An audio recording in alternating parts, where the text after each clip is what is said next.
자, 오늘부터 우리는 14번 동안 에베소서 말씀을 이제 강해로 듣고 함께 기도하는 시간을 갖습니다. 중간중간에 행사도 있고 게스트들이 오시기 때문에 한 5월 말 정도면 끝이 날 것 같습니다. 에베소서를 왜 수요 예배에 시작하게 되었을까요? 물론 제가 정했는데요. 에베소서가 쓰여진 상황과 지금 우리의 살아가고 있는 상황을 좀 떠올려 보았습니다. 바울이 로마에서 옥중서신으로 에베소 교회에 있는 성도들에게 보낸 편지인데요. 지금의 터키 땅에 있는 에베소는 그 당시에는 로마 제국의 3대 도시 중에 하나였습니다. 굉장히 거대한 도시고 추정하기는 약 20만 정도의 인구가 있었다 보니까 적은 도시가 아니죠. 지금도 대한민국에 5만이 넘으면 좀 꽤 큰 마을인데 곱하기 4니까 상당히 많은 사람이, 그러니까 요즘으로 치면 메트로폴리탄 시리인 것입니다. 수백만이 살아가는 그런 규모의 도시입니다. 그런데 이 에베소에는 아르테미스, 키벨레, 이시스, 디오니소스 등의 다양한 신전을 섬기는 문화가 창궐해 있었습니다. 여러 종류의 신전들이 에베소에 가득했습니다. 그러니까 에베소서의 성도들은 이전에는, 예수 믿기 전에는 그런 여러 신들을 숭배하다가 그리스도를 알게 되었던 이방인들이었습니다. 이전에는 그들도 마술과 종교의식을 행하고 하늘의 징조와 조짐을 관찰하면서 별자리에 관심을 가지던 그런 사람들이었다는 것이에요. 바울이 그 지역의 성도들과 함께 시간을 보내고 교회를 개척한 후 지금 이 편지가 쓰여지기까지는 약 6, 7년 정도의 기간이 흐른 후입니다. 한참 동안의 시간이 흘러서 성도님들도 믿음이 자랐겠죠. 근데 옥중에 갇혀서 그 이방 신전으로 가득한 메트로폴리탄 시리에 살고 있는 성도님들이 지금 무슨 생각을 할까를 떠올리면서 편지를 쓴 것입니다. 저와 여러분도 다양한 삶의 배경 속에 살다가 하나님의 은혜로 구원을 받았습니다. 그런데 우리가 살고 있는 이 땅 역시 세속적인 물질주의와 과학적인 자연주의로 가득 찬 그런 곳이죠. 하나님을 거부하기로 아주 유명한 이 미국의 서북부에 가장 적은 그리스도인들이 있는 곳으로 알려진 이곳입니다. 이 땅에서 살다 보니까 우리도 모르는 사이에 점점 세속적인 가치관에 물들어가고 그러한 사상들의 영향을 받고 우리 삶에도 침범을 받을 수밖에 없습니다. 특별히 우리는 이런 상황 속에 에베소서를 들으면서 이 질문을 같이 했으면 좋겠어요. 교회란 무엇인가? 교회가 무엇인가? 이 3달 동안 이 교회에 대해서 우리가 함께 묵상하는 시간이 됐으면 좋겠습니다. 여러분, 교회는 단체입니까? 조직입니까? 가족입니까?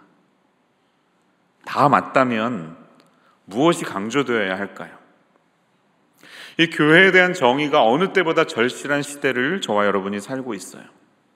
이 교회가 사람들이 만들어낸 단체가 아니라 성경 말씀대로 예수 그리스도께서 시작하시고 하나님이 시작하신 그러한 교회라면 에베소서를 정독할 때 진리가 깨달아지는 역사가 일어나시기를 축원합니다. 에베소서 편지는 바울의 서신서 중에 왕관 같은 그런 시라고 알려져 있습니다. 바울 서신의 클라이맥스라고 불립니다. 아주 정통 바울 서신입니다. 처음 3장은 교리적인 부분, 나중에 3장은 실천적인 부분, 균형을 잘 이루고 있는 그런 서신서입니다. 골로새서도 비슷하고요. 이런 책들이 참 많죠. 그런데 이 서신서의 맨 앞, 이제 인사를 떠나서 3절은 어떻게 시작하고 있는지 보십시오. 찬송하리로다. Blessed be the God and Father of our Lord. 이렇게 시작하고 있습니다. 그 첫 마디가 찬송입니다. Praise the Lord.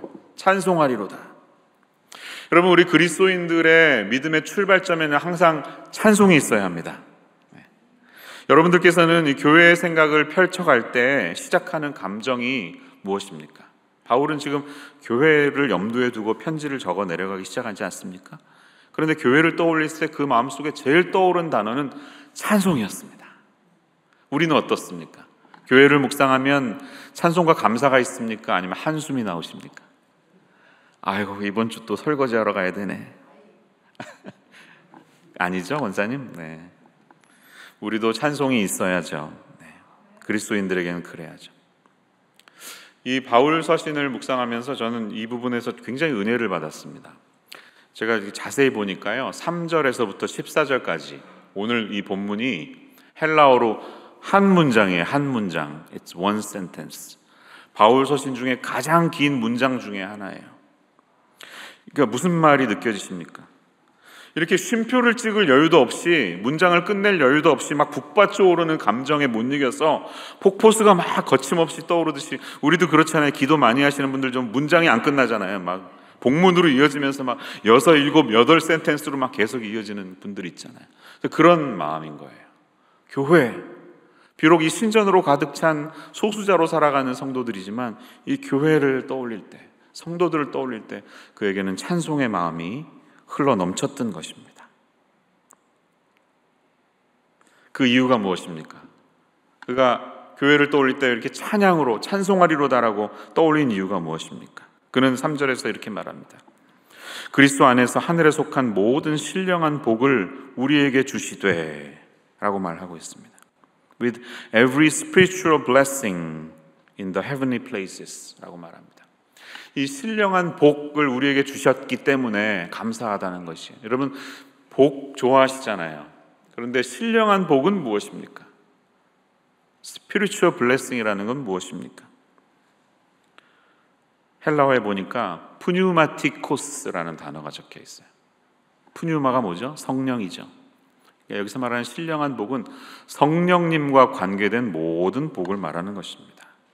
하늘의 신령한 복은 우리가 생각하는 어떤 신비한 복이 아니라 성령께서 우리에게 주시는 모든 일상의 삶과 관계된 모든 것이 바로 복이라는 것입니다. 저와 여러분이 성령과 동행하는 하늘의 신령한 복을 오늘도 누리고 계신가요? 그 복을 누리시고 아멘으로 찬송할 수 있는 이 저녁 되시기를 축원합니다. 어떤 사람은 에베소서에 대해서 가난뱅이처럼 사는 부자들에게 쓴 편지라고 말한 적이 있습니다.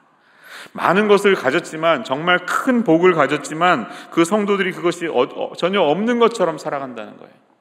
굉장히 부자인데 자기가 가난뱅이인 것처럼 생각하며 살아간다는 것이에요. 그런 사람들을 일깨워주고자 사도 바울은 이 편지를 썼다는 것입니다. 이어지는 말씀을 통해서 이 신령한 복이 어떻게 나타나는지 바울 사도는 우리가 잘 아는 성부, 성자, 성령 삼위일체 하나님이 하신 일을 근거로 들어서 신령한 복의 정체를 밝히고 있습니다. 그래서 오늘 본문 우리 설교도 3가지 아웃라인으로 보겠어요.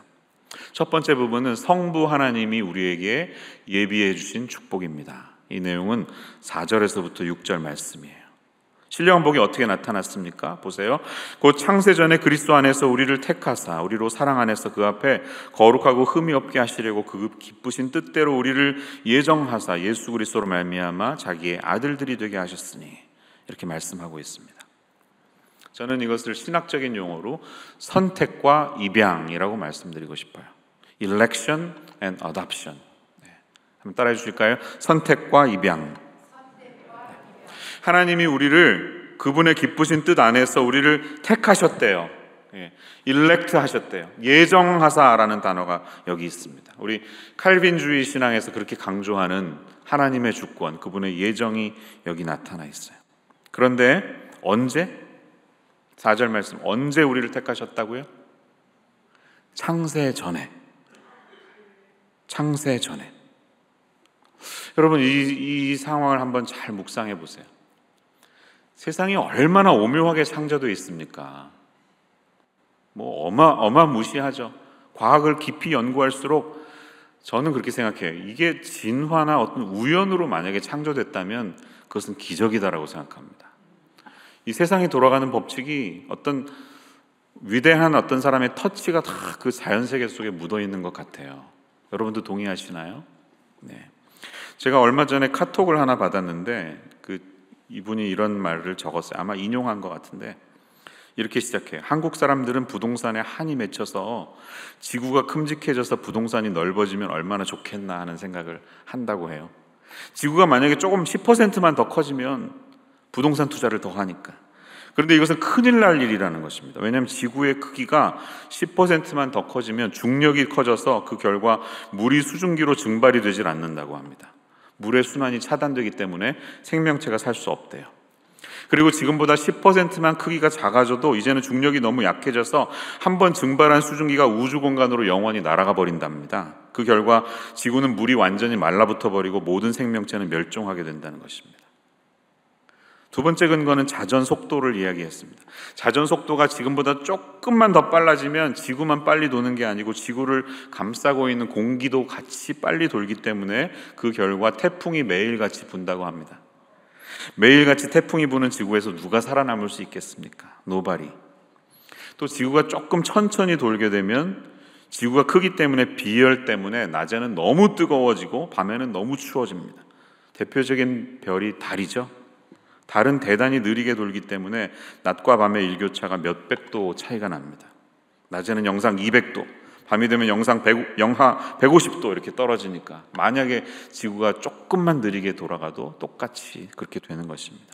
또 기울기 이야기를 하더라고요. 23.5도 기울어져 있기 때문에 태양빛이 골고루 지구 전체에 잘 비칠 수 있다는 것이죠. 그래서 모든 남반구, 북반구에서 농사를 할 수 있다는 것입니다. 근데 이게 기울지 않고 바로 서 있으면 태양이 비치는 부분은 너무 뜨겁고 그렇지 않은 부분은 너무 추워지기 때문에 농사를 할 수가 없습니다.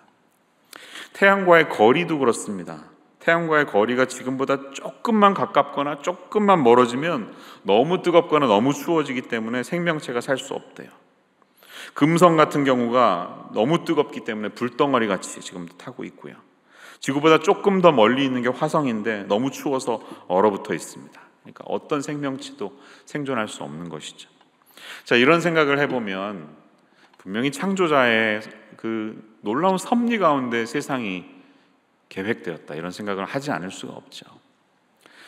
이 모든 만물이 그렇게 창조자의 터치로 기가 막힌 하나님의 계획 속에 움직이고 있는데 우리는 언제 선택됐다고요? 창세 전에. 와, 이거 묵상하니까요 너무 so amazing.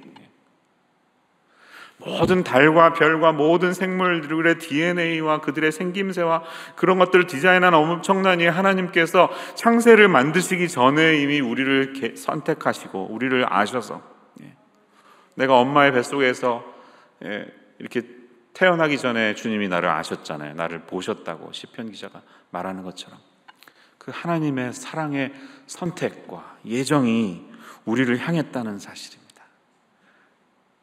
That's why we are so blessed. 얼마나 우리가 복된 존재입니까? 그러니까 찬송하지 않을 수가 없는 것이죠.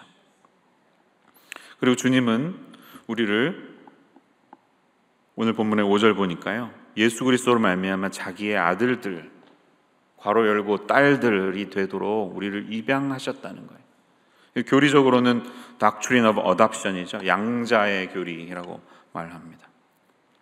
이것은요, 하나님과 관계가 전혀 단절되어 있던 사람들이 새로운 관계로 들어가는 것을 의미합니다. 이 로마 법에 익숙해져 있던 사람들은 이 양자되었다는 사실에 지금 우리보다 훨씬 더 큰 은혜를 받았을 것입니다. 그 당시 사람들에게 만약에 노예 신분인 사람이 누군가 지위 있는 시민의 양자로 입적된다는 사실은 어마어마한 차이가 일어나는 것입니다. 벤허라는 영화에서 우리는 그런 것을 보지 않았습니까? 그런 일이 저와 여러분에게 벌어졌다는 사실이에요. 우리가 그분 보시기에 얼마나 추한 존재였다는 사실을 아시고도 죄로 말미암아 하나님과 관계가 깨질 수밖에 없었다는 사실을 어쩌면 예상하셨음에도 불구하고 그 창세 전에 이미 우리를 구원하시기로 작정하시고 그분 앞에 우리를 흠이 없는 존재로 아들과 딸로 변화시키기 위해서 우리를 선택하셔서 자녀로 이끄신 하나님의 은혜를 떠올리시기를 바랍니다. 왜 그렇게 하셨을까요? 6절 말씀, 이는 그가 사랑하시는 자 안에서 우리에게 거저 주시는 바 그의 은혜의 영광을 찬송하게 하려는 것이라. 이것이 우리를 자녀 삼아주신 하나님의 목적이라고 말씀하고 있습니다. 이동원 목사님이 언젠가 설교하셨던 예화가 여기에서 떠올랐는데 이런 얘기를 하셨어요. 그 한국의 지구촌 교회 94년에 개척하시기 전에 워싱턴 지구촌 교회를 목회하셨거든요. 메릴랜드에 있는, 제가 살던 곳이었습니다. 근데 그때 지역에 있는 한국 자녀를 입양한 모든 가족들을 초청해서 잔치를 열었던 적이 있었습니다. 근데 헤드 테이블에 앉았는데 테이블에 앉아 계신 회장님은 근처 미국 교회 목회자이셨는데 그 회장이신 목사님은 자기 자녀가 셋이 있는데 한국 아이를 셋이나 더 입양했다는 것이. 근데 한국 아이들 중에서도 더 놀라운 것은 3명 중에 2명은 장애인이었다는 것이죠. 그게 너무 놀라운 나머지 조심스럽게 물었답니다. 아니, 이렇게 아픈 아이들까지 입양하신 동기가 무엇입니까? 물었더니 목사님이 정색을 하고 눈동자를 쳐다보면서 반문을 했대요. 하늘에 계신 아버지 하나님께서 당신과 내가 죄인인 줄을 알면서도, 정상이 아닌 줄을 알면서도 우리를 그의 자녀로 입양한 것이 아닙니까? 이렇게 말씀했대요. 그러면서 자신과 아내의 헌신은 하나님이 이미 우리에게 주신 은혜에 대한 지극히 작은 보답입니다 라고 말씀했다는 것이죠. 바로 그러한 마음이 6절을 통해 우리에게 보여주신 하나님의 마음이 아니겠습니까? 아무것도 아닌 우리를 주님 받아주셔서 우리가 그 은혜를 누리면서 그분의 영광의 찬양이 되도록 하시는 하나님의 뜻, 그 뜻 안에 있는 것을 감사할 수 있는 이 저녁 되시기를 축원합니다. 두 번째 7절에서 12절의 내용은 성자 하나님께서 우리에게 예비해 주신 축복을 볼 수가 있습니다. 7절은 이렇게 시작해요. 우리는 그리스도 안에서 그의 은혜의 풍성함을 따라 그의 피로 말미암아 속량 곧 죄사함을 받았느니라 라고 말합니다. 그리고 이어지는 9절을 보면 그 뜻의 비밀을 우리에게 알리신 것이요 그의 기뻐하심을 따라 그리스도 안에서 때가 찬 경륜을 위하여 예정하신 것이니 라고 말씀하고 있습니다.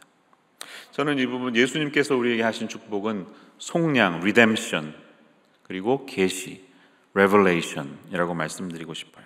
교리적으로 보면 그렇습니다. 7절의 말씀에 속량이라는, 리뎀션이라는 단어가 사용되어 있습니다. 여러분들 잘 아시는 것처럼 값을 치르고 다시 가져오는, 그 값의 대가로 가져오는 것을 말합니다. 티켓을 리딤 하잖아요. 리딤하면 티켓을 받고 이쪽에서 뭔가를 내주지 않습니까? 그렇게 한 것입니다. 근데 이 당시는 이 속량이라는 단어는 노예 시장에서 사용되는 단어였다는 것이에요. 그러니까 한번 이렇게 연상해 보세요. 누군가가 시장에서 한 노예를 두고 흥정을 벌이다가 마침내 거기에 대한 대가를 치릅니다. 현찰을 지불하고 노예를 자기의 노예로 삼아서 데려옵니다. 그런데 이렇게 선포합니다. 당신은 이제 더 이상 내 노예가 아닙니다. 당신은 오늘부터 자유인입니다 라고 선언해 준 것이에요. 하지만 당신은 원하면 오늘부터 나의 자녀로 우리 집에서 함께 살 수가 있습니다. 여기까지 초청해 주시는 거죠. 이게 바로 예수님께서 우리를 위해서 구속하신, 그리고 친히 피를 흘리셔서 피값을 치르시고 그의 피로 말미암아 속량, 이 주님께서 우리에게 하신 일이 얼마나 놀라우신지를 여기서 설명하고 있습니다. 지금도 우리는 피를 보면 소스라치게 놀라지 않습니까? 쿵 부딪혔어요. 근데 아유 별거 아니야, 괜찮아 이러다가도 갑자기 피 보여 이러면 그때부터 이제 패닉하죠. 나도 패닉하고 옆에서 보는 사람도 패닉하고 막 닦으려고 애를 쓰죠. 인간에게는 어떤 피 흘림에 대한 PTSD가 있는 것 같아요. 심령 속에. 인간이 처음 죄를 저질렀을 때 하나님께서 원복음을 선포하셨죠. 3장 15절에서 여자의 후손은 너로 말미암아. 이미 복음을 제시하시면서 아담과 하와에게 제일 먼저 하셨던 것은 동물을 죽여서 가죽옷을 입혀주셨던 것입니다.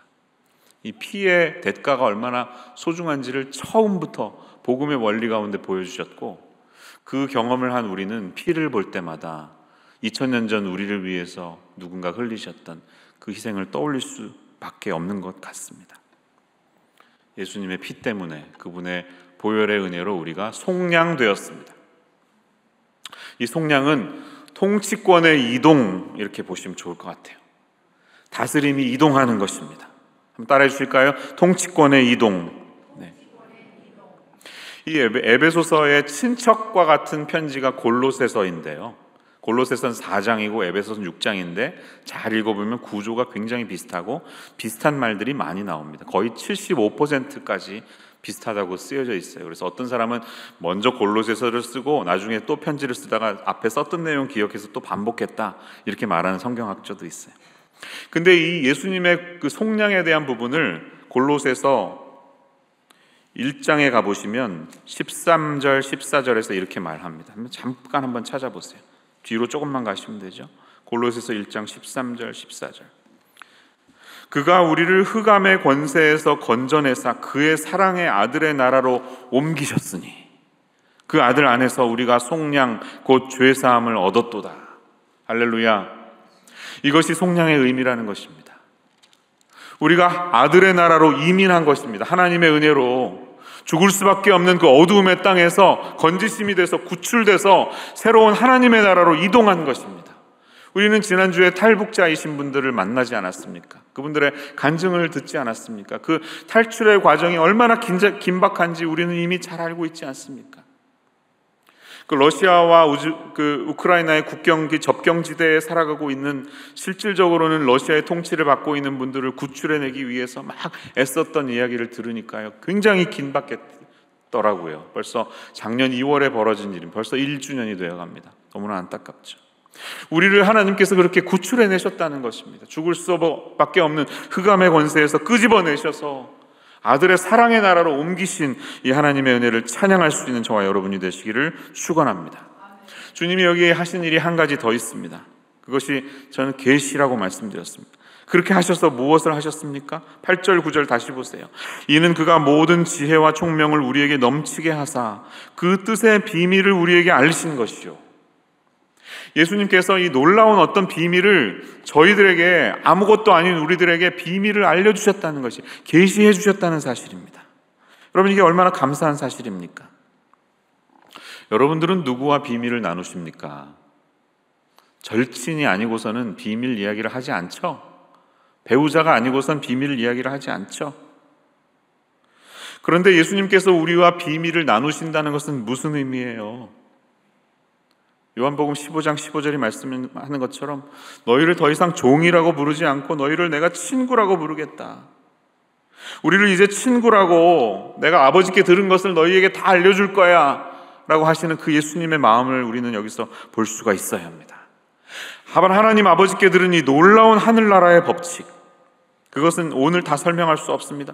하늘에 있는 것이나 땅에 있는 것이 다 그리스도 안에서 통일되게 하려는 이 놀라운 비밀을 이제 우리와 같은 미약한 존재에게 비밀을 쉐어하신다는 거예요. 왜? 우리가 예수님의 친구가 되었기 때문에. 이 구속과 계시의 은혜를 찬양하며 감사할 수 있는 이 저녁 되시기를 축원합니다. 마지막 세 번째는 성령 하나님이 우리에게 예비해 주신 축복입니다. 그것은 13절과 14절의 말씀이에요. 저는 그 하신 일을 인치심과 보증이라고 말씀드리고 싶어요. 따라해 주실까요? 인치심과 보증. 인치심은 sealing이라는 뜻이죠. sealing. 근데 제가 좀 연구를 해보니까요, 이 당시에 사용된 이 인쳤다는 단어는 이 에스프라기스테테, 저도 처음 보는 단어인데요, 이 동사는 불에 달군 쇠를 노예나 가축에 찍어서 내 것이라는 소유를 분명히 할 때 사용된 단어라고 합니다. 그러니까 이렇게 불에 타는 그런 느낌을 보실 수 있어요. 좀 잔인합니까? 근데 그렇게 찍으면 어떻게 되죠? 절대로 지워지지 않습니다. Never. 영원한 나의 소유가 되었음을 성령 하나님이 우리에게 확증시켜 주신다는 것이에요. 이게 얼마나 놀랍습니까? 이제 우리가 하나님의 소유가 된 것이에요. 그 소유는 바뀌지 않습니다. 주인은 더 이상 바뀌지 않습니다. 칙 하면서 하나님의 소유가 됐다는 사실을 보여주는 것이에요. 한 걸음 더 나아가서 본문은 우리 기업의 보증이 되셨다 이렇게 말씀하십니다. 14절. 이는 우리 기업의 보증이 되사 그 얻으신 것을 속량하시고 라고 말씀합니다. 이 보증이라는 단어는요, 아라본이라는 헬라어인데 신약 성경에서는 오직 바울 서신에만 나타나는데요, 이 아라본이라는 단어가 바울 서신에 드러날 때 항상 똑같이 사용된 용법이 있어요. 그건 뭐냐면 성령과 관계될 때 쓰입니다. 반드시 성령과 함께 사용됩니다. 무슨 말이에요? 여러분 보증 잘 안 쓰시잖아요. 보증 쓰는 거 무섭잖아요. 보증 쓰다가 집안 망한 분들 얼마나 많아요. 근데 성령이 우리를 인쳐주시고 내가 책임진다는 것이에요. Deposit Guaranteeing 이라고 많이 번역하고 있어요. Deposit Guaranteeing. 내가 이 사람 책임진다.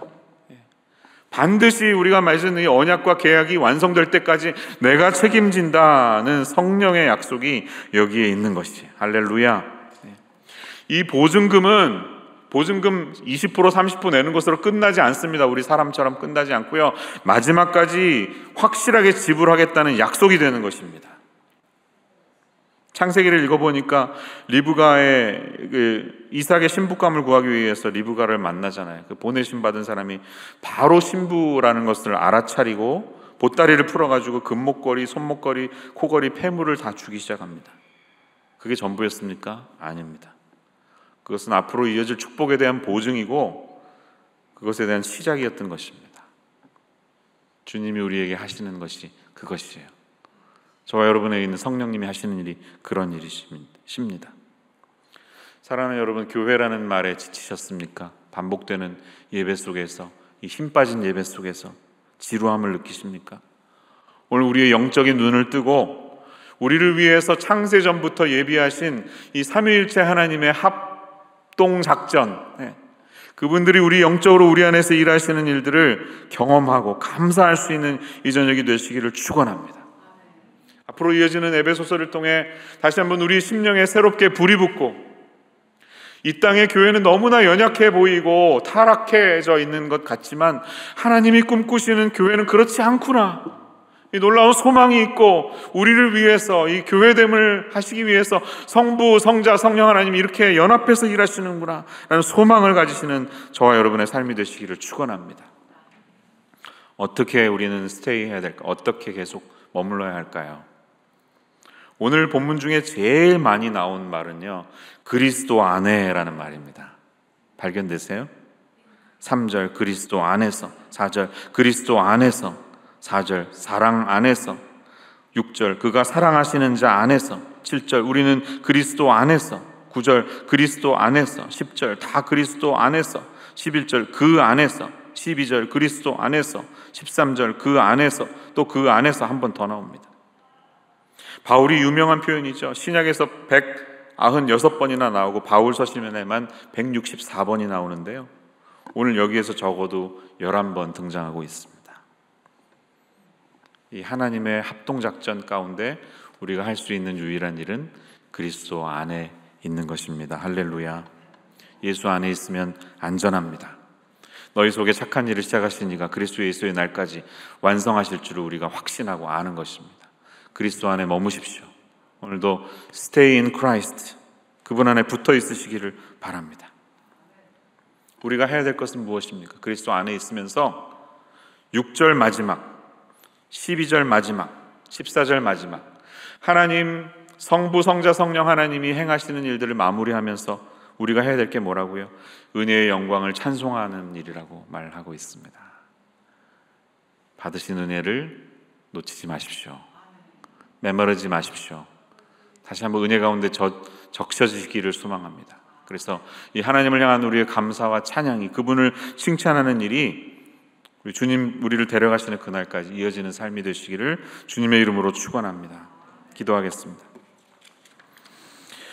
참 좋으신 주님, 아무것도 아닌 저희들을 창세전에 택하셔서 은혜의 영광을 찬송할 수 있는 존재로 빚어주심을 감사합니다. 성부 하나님의 예정과 우리를 입양하여 주신 일, 예수 그리스도의 속량하심과 하늘의 비밀을 계시하신 일, 성령 하나님이 우리를 인치시고 우리의 기업의 보증이 되셔서 우리가 주님 앞에 갈 그날까지 예수 그리스도 안에 있으면 안전하다는 사실을 오늘 다시 한번 알려주시니 감사합니다.